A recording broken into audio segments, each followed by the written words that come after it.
kita ketemu lagi bersama saya, Hirs Munarif dan Bung Rocky Gerung dari Rocky Gerung Official Forum News Network. Bung Rocky, Presiden Prabowo menyatakan akan serius memberantas perjudian online karena dampaknya yang terkena ini kan kebanyakan adalah masyarakat kelas bawah. Dan duit yang dikeruk oleh bandar judi online ini, kata Presiden Prabowo, sangat besar sampai 900 triliun. Dan Presiden juga sudah menyatakan eh, mereka mengantongi kok siapa yang jadi backing judi online ini. Kalau benar itu tuh akan jadi langkah dan tindakan besar karena kita tahu banyak kepentingan besar juga yang terlibat dalam maraknya judi online. Kita tahulah siapa-siapa mereka dan itu sebenarnya kalau kita amati di media sosial dulu kita ingat ya masih ada diagram chat diagram siapa sebenarnya eh, pelaku dan backing dari judi online itu. Ya, mungkin terdengar sensasional, tapi memang soal judi online ini jadi target yang harus diselesaikan dengan cara saksama dan dalam tempo singkat-singkatnya. Jadi bagus bila Presiden Prabowo mendahulukan soal-soal ini karena di situ bersarang kerusakan moral, di situ bersarang korupsi sebetulnya dalam bentuk mengambil hak-hak rakyat. Dan di situ juga bisa kita perlihatkan bagaimana krisis ekonomi itu menimbulkan segala macam strategi jalan pintas, ingin cepat kaya segala macam. Dan itu hal yang menunjukkan bahwa sebelum ini dalam pemerintahan Pak Jokowi itu tidak pernah disentuh. Dan gosip bahwa di belakang judi online itu ada banyak petinggi yang berbintang-bintang, itu juga sudah jadi sebetulnya jadi pembicaraan publik dan lama-lama dianggap biasa aja kan. Tetapi kalau itu dihitung berdasarkan prinsip-prinsip sebetulnya kemanusiaan yang adil dan beradab, keadilan sosial bagi seluruh rakyat Indonesia, kan kita tahu bahwa bandar itu nggak mungkin rugi, kan itu dasarnya. Jadi berjudi itu ya oke, itu semacam atau dia jadi semacam hobi, ketagihan, atau itu adalah pelarian dari ketidakmampuan lagi untuk berharap pada perbaikan daya hidup, kan itu intinya. Nah sialnya yang berjudi itu selalu dalam sifat ekonomi adalah mereka yang tidak mampu untuk mempertahankan daya belinya, sudah tidak mampu lagi, sehingga mereka lah yang jadi sasaran dari para bandar ini kan. Dan itu menyangkut uang 1.000 triliun mungkin tuh yang beredar setiap bulan, dan posisi-posisi kemiskinan yang diperlihatkan di dalam media massa itu betul-betul menunjukkan sebagian besar dari mereka di dalam banyak riset itu adalah ikut dalam perjudian online. Jadi kelihatannya itu yang jadi soal serius buat ditangani di awal oleh Presiden Prabowo, dan kita pasti tentu saja mendukung soal-soal semacam itu, tapi sekaligus mengingatkan bahwa harus ada semacam jalan keluar karena judi itu bagi mereka yang hidup secara subsisten, artinya udah di paling dasar ya, cuman itu jalan keluarnya. Jadi sekali lagi kita tuntut juga tanggung jawab negara untuk betul-betul mengangkat kemiskinan ini dari masyarakat bawah.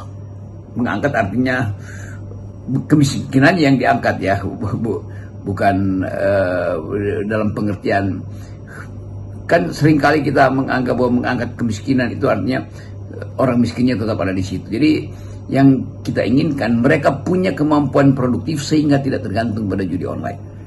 Banyak sekali masalah hukum yang sesungguhnya kita tahu melibatkan para penegak hukum yang ini betul-betul jadi PR besar yang harus dibereskan oleh pemerintahan Prabowo. Selain masalah judi online, kalau ngomong soal uang besar, sampai sekarang kan publik tuh masih terkaget-kaget, masih membicarakan adanya kepokan uang, tumpukan uang yang dijejer oleh Kejaksaan Agung yang nilainya hampir 1 triliun. Pada waktu itu disita dalam dugaan mafia hukum di Mahkamah Agung.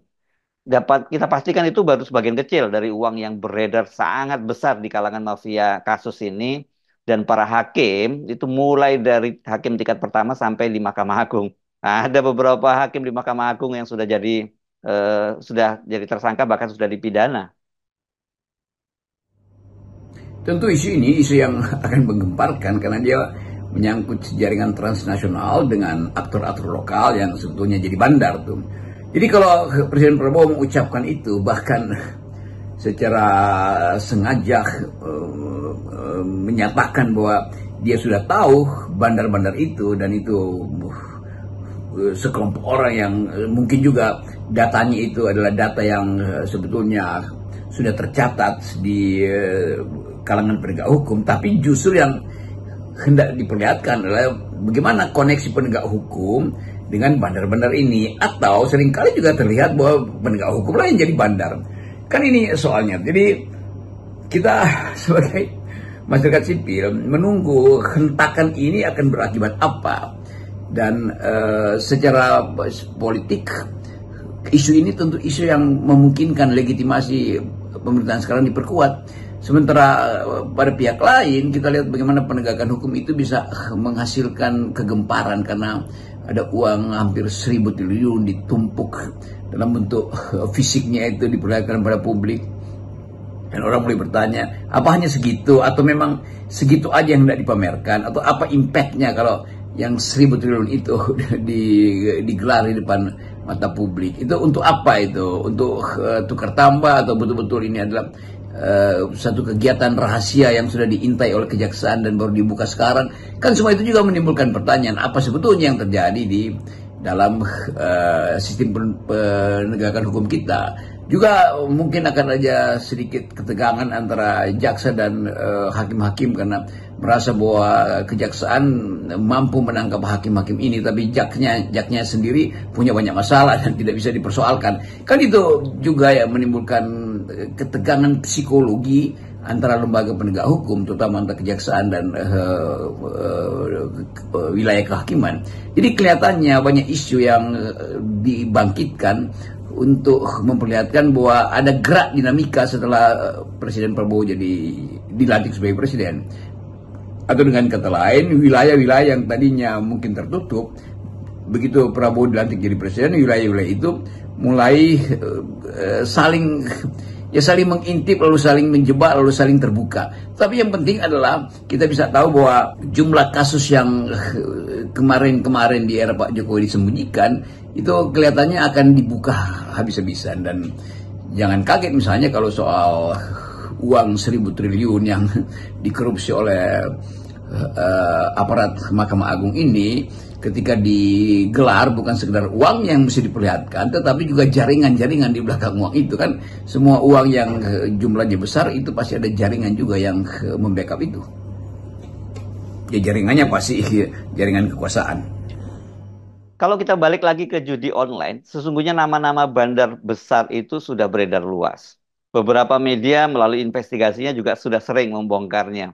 Tapi mereka ini kan tampaknya jadi semacam tokoh yang untouchable, nggak tersentuh. Ya kalau tersentuh itu hanya ketika rame-rame begini ya, ribut-ribut besar seperti pada waktu kasus Verdi Sambo. Waktu itu kan kemudian Mabes Polri, Kapolri memerintahkan semua bandar judi online disikat. Tapi benar apa semua yang disikat gitu, atau yang hanya yang jadi korban saja, atau sementara diperankan jadi korban begitu ya. Dan sekarang ini setelah Presiden Prabowo menyatakan kepada publik, ya kita menduga-duga ya pasti nanti akan ada penangkapan-penangkapan besar. Nah, tapi setelah nanti perhatian publik dan juga tidak ada statement dari Presiden, ya kembali lagi mereka bebas merdeka gitu.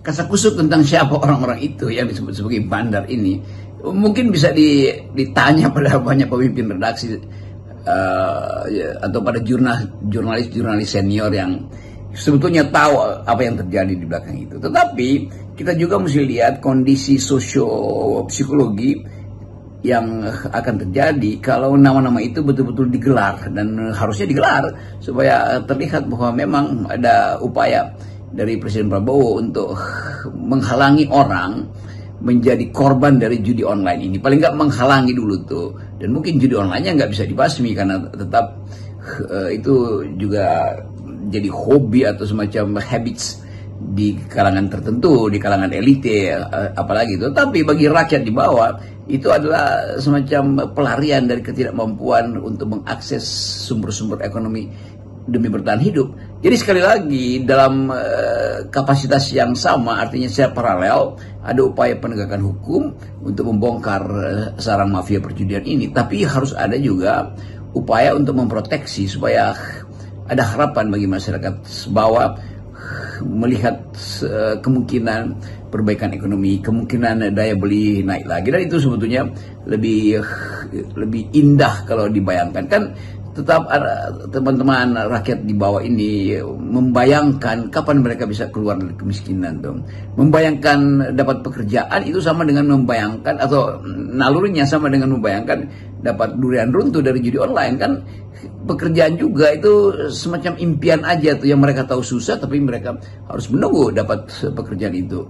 Sama dengan main judi, mereka tahu mereka tidak mungkin terus-menerus menang atau bahkan tidak bakal menang, tetapi ketagihan itu adalah ketagihan psikologi bahwa menginginkan supaya menang di dalam judi online dan mampu untuk kembali membiayai hidupnya yang selama ini terlantar. Jadi sekali lagi tanggung jawab negara itu harus ditunjukkan. Memberantas oke, bagus sekali, tapi sekaligus melindungi mereka yang tersingkir karena pertandingan ekonomi yang uneven, yang tidak setara hasilnya. Jadi sekali lagi ini sekaligus menggugah kita atau jadi picu untuk meminta negara, dalam hal ini Presiden Prabowo, untuk melihat kembali bagaimana cara secara sistematis, secara sistem ekonomi mampu untuk menjamin bahwa seseorang adalah warga negara, maka dia harus dimuliakan oleh negara dengan penyediaan fasilitas-fasilitas basic needs-nya. Ya, papan, makan dan sandang, kesehatan, dan pendidikan. Saya pikir sikap kita nih ya Bung Rocky, kita harus memberi ruang kepercayaan kepada Presiden Prabowo bahwa dia akan mengambil kebijakan yang berbeda dengan Jokowi, sambil tetap seperti biasa sikap kita sebagai media menyisakan skeptisism. Nah, karena apa boleh buat, itulah yang realita yang terjadi selama ini. Tapi tentu saja kita berharap pernyataan Presiden Prabowo itu tidak hanya berhenti setelah menjadi headline media massa. Ini lagi-lagi nih kebiasaan yang terjadi pada pemerintahan Jokowi. Jadi semua kebijakan itu targetnya ya yang penting muncul menjadi headline di media massa, jadi sorotan media, dan setelah itu bagaimana hasilnya ya nggak ada kaitannya. Jadi kita tunggu reaksi pertama dari publik tentu adalah menanti apa yang akan dilakukan oleh Prabowo, menanti siapa-siapa yang akan dia sebut, dan menanti apa hukumannya akan diberikan kepada mereka. Jadi ini satu jaringan yang sebut aja sebagai komplotan, tetapi selalu ada cara lain untuk melihat peta perjudian ini. Di belakang itu tentu ada semacam kehausan dari bandar-bandar ini untuk menimbun uang dengan cara yang lebih cepat tuh. Itu dengan menarik uang rakyat dengan cara yang tidak masuk akal, karena judi itu selalu tidak masuk akal. Tentu ada kalkulasi-kalkulasi di dalamnya, tetapi yang dipicu oleh naluri untuk berjudi itu adalah harapan yang berlebih atau limpahan harapan untuk secara material cepat kaya, kira-kira begitu intinya. Tapi sekali lagi publik sebetulnya mengerti bahwa di belakang isu ini ada banyak isu juga yang harus diparalelkan, yaitu masalah penegakan hukum secara keseluruhan, soal perlindungan mereka yang potensial untuk dipidanakan karena berjuang demi lingkungan, mereka yang potensial untuk ditelantarkan bahkan oleh negara karena APBN kita belum bisa dipastikan mampu untuk merawat fakir miskin. Jadi semua hal yang menyangkut nasib rakyat sekarang digantungkan pada dapatkah pemerintah hari ini menjamin harapan 2 tahun ke depan bahwa akan ada perbaikan nilai hidup, ada perbaikan makna bernegara. Kan semua itu bagian yang kualitatif yang tidak mungkin disurvei oleh lembaga survei sekedar untuk menyatakan bahwa ya Gini rasionya membaik kok, wah tutupan hijau lingkungan itu membaik tuh. Jadi semua itu sebetulnya semacam tipuan optik kalau melihat angka-angka statistik. Tapi di belakang itu ada problem besar. Selama orang masih berjudi online, artinya pendapatan mereka atau kemampuan sebagian besar rakyat kita untuk mengakses sumber-sumber kehidupan yang beradab itu tidak tersedia, dan itu adalah tanggung jawab negara. Jadi sambil merayakan sebetulnya merayakan upaya besar ini, upaya kolosal untuk memberantas judi online, kita juga membayangkan apa yang bisa disodorkan oleh negara untuk menjamin bahwa ada harapan bagi generasi baru ini untuk melihat Indonesia yang bersih, Indonesia yang nol korupsi, Indonesia yang hijau, Indonesia yang memungkinkan mereka masuk atau mau bertanding menjadi pemimpin Indonesia dalam 1-2 dekade ke depan, tetapi dengan basis bahwa Indonesia sudah bersih dari korupsi, bersih dari pencemaran lingkungan, bersih dari arogansi, bersih dari dinasti, bersih dari macam-macam tuh. Jadi ini adalah upaya memberantas judi online, juga ada upaya untuk mempersiapkan bonus demografi yang sesungguhnya bagi anak-anak muda yang berharap pada 2009 Indonesia betul-betul bisa memulai langkah pertama untuk menghasilkan Indonesia yang berpikir dan Indonesia yang